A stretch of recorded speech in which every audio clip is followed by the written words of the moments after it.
പലതരം ചേരുവയുടെ മറ്റൊരു റെസിപ്പിയിലേക്ക് എല്ലാ കൂട്ടുകാർക്കും സ്വാഗതം. ഇന്ന് നമുക്ക് കേരള സ്പെഷ്യൽ അച്ചപ്പം റെഡിയാക്കാം കേട്ടോ.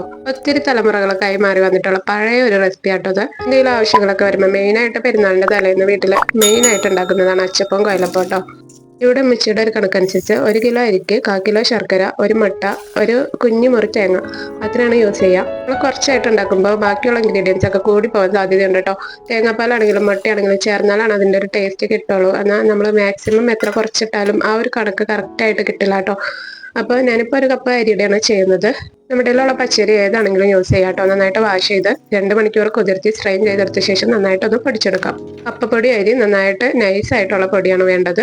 ഏറ്റവും ചെറിയ തുളയിൽ വേണം അരിച്ചെടുക്കാൻ. പൊടി അരിക്കുന്ന അരിപ്പ് തന്നെ വേണം കേട്ടോ ഇതിന്. നമ്മൾ സാധാരണ തേങ്ങാപ്പാലൊക്കെ അരിച്ചെടുക്കണ ആ ഒരു അരിപ്പ് ഇതിന് പറ്റില്ല. ഏറ്റവും ചെറിയ തുളയിൽ വേണം നമുക്കിത് അരിച്ചെടുക്കാനായിട്ട്.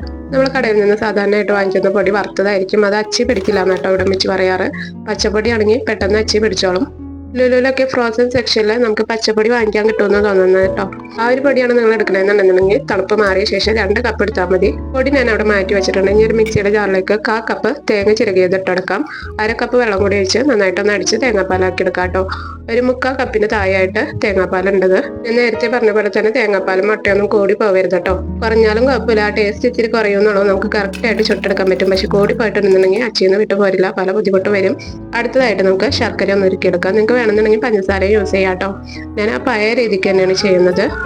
100 ഗ്രാം ശർക്കര കേട്ടോ ഞാൻ എടുത്തിട്ടുള്ളത്. നമ്മുടെ അളവ് കപ്പില് 1/2 കപ്പിന് താഴെയായിട്ട് പൊടിച്ച ശർക്കര ഉണ്ടാവും. അതിലേക്ക് 2-3 ടേബിൾ സ്പൂൺ മാത്രം വെള്ളം ഒഴിച്ച് നന്നായിട്ടൊന്ന് ഉരുക്കിയെടുക്കാം. ശർക്കര ഉരുകി അപ്പം തന്നെ ഒരു പാത്രത്തിലേക്ക് എന്തെങ്കിലും അരിച്ചു വയ്ക്കാം കേട്ടോ.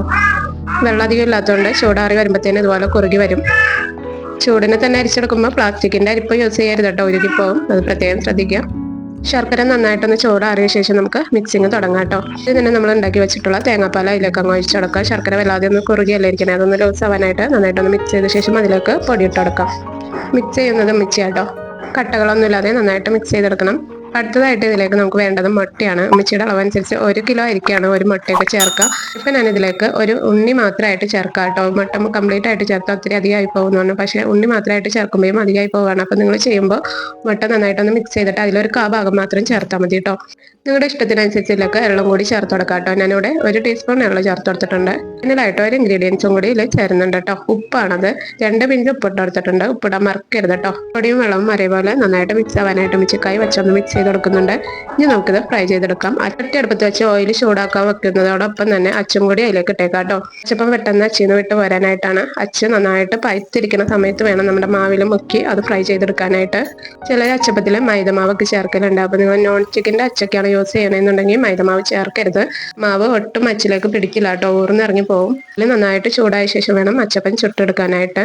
ഓയിലിൽ ചൂടായി പഴുത്ത് കിടക്കുന്ന അച്ച് ഓയിൽ ജസ്റ്റ് ഒന്ന് കുടഞ്ഞു കളഞ്ഞ ശേഷം നേരെ നമ്മുടെ മാവിലേക്ക് മുക്കിയിട്ട് ചൂടായി കിടക്കുന്ന എണ്ണയിലേക്ക് മുക്കി കൊടുക്കാം കേട്ടോ. മിക്കപ്പോഴും അച്ചപ്പം ചൂടാനായിട്ട് പരന്ന പാത്രങ്ങൾ യൂസ് ചെയ്യണം കണ്ടിട്ടുണ്ട്. അങ്ങനെ യൂസ് ചെയ്യുമ്പോൾ ഒരു കാര്യം പ്രത്യേകം ശ്രദ്ധിക്കുക. അച്ച് കംപ്ലീറ്റ് ആയിട്ട് എണ്ണയിൽ മുങ്ങുന്ന സമയത്ത് അച്ച് നിലത്ത് മുട്ടരുത് കേട്ടോ. താഴത്ത് മുട്ടിയിട്ടുണ്ടെന്നുണ്ടെങ്കിൽ അത് ഉറച്ചു പോകും. പിന്നെ നിങ്ങൾ എങ്ങനെയൊക്കെ കുടഞ്ഞാലും അത് അച്ചിന്ന് വിട്ട് പോരില്ല അച്ചപ്പം. തിരിച്ച് മറിച്ചൊക്കെ ഇട്ട് ഒന്ന് ഫ്രൈ ചെയ്തെടുക്കാം. മാവിന്റെ ഒരു കൺസിസ്റ്റൻസി എന്ന് പറയുന്നത് ദോശമാവിനേൽ ഇത്തിരിയും കൂടി ലൂസാട്ടോ. ഒത്തിരി അങ്ങ് ലൂസായി പോയിട്ടുണ്ടെന്നുണ്ടെങ്കിൽ എള്ളം മാത്രമായിട്ട് മുകളിൽ പൊങ്ങി കിടക്കും. അപ്പോൾ അങ്ങനെയൊക്കെ വരാമെന്നുണ്ടെന്നുണ്ടെങ്കിൽ നിങ്ങളുടെ പച്ചപ്പൊടി ഇല്ലാന്നുണ്ടെങ്കിൽ വറുത്ത പൊടി തന്നെ ഇട്ട് കറക്റ്റാക്കി എടുക്കുക. ബാറ്റർ ഇച്ചിരി ലൂസ് ആയാലും നമുക്ക് ഫ്രൈ ചെയ്തെടുക്കാൻ പറ്റും കേട്ടോ. അച്ചപ്പം ഫ്രൈ ചെയ്തെടുക്കുന്ന സമയത്ത് വല്ലാതെ അങ്ങ് കളർ മാറാൻ നിൽക്കരുത് കേട്ടോ. ഒരു ലൈറ്റ് ഗോൾഡൻ കളറായി കഴിയുമ്പോൾ കോരിയൊക്കെ ഇരുന്ന് കഴിഞ്ഞ ശേഷം പിന്നെ ഇത് മുറുകും കേട്ടോ. പിന്നെ അച്ചപ്പം കോരി എടുക്കുന്ന സമയത്ത് ഇത് ക്രിസ്പി ആയിരിക്കില്ല കേട്ടോ. ഒരു 2-3-4 മണിക്കൂറൊക്കെ കഴിഞ്ഞാലാണ് നല്ല ക്രിസ്പി ആയിട്ട് വരാം. അപ്പോൾ അതൊരു ഒന്ന് വെയിറ്റ് ചെയ്യാം കേട്ടോ. എടുത്ത് കോരുമ്പോൾ തന്നെ ഇത് ഇങ്ങനെ വളഞ്ഞിരിക്കണം അല്ലെങ്കിൽ ക്രിസ്പി അല്ല എന്നൊക്കെ വിചാരിച്ചിട്ട് വിഷമിക്കേണ്ട. ഇച്ചിരി കഴിയുമ്പോൾ അത് നല്ല ക്രിസ്പി ആയിട്ട് വരും. എനിക്കറിയാവുന്ന ഒത്തിരി കാര്യങ്ങൾ ഞാൻ ഈ ഒരു വീഡിയോയിൽ ഷെയർ ചെയ്തിട്ടുണ്ട്. ഇനി ഒത്തിരി അച്ചപ്പൊക്കെ ഉണ്ടാക്കുന്ന സമയത്ത് മറ്റൊരു വീഡിയോ ഇടാം കേട്ടോ.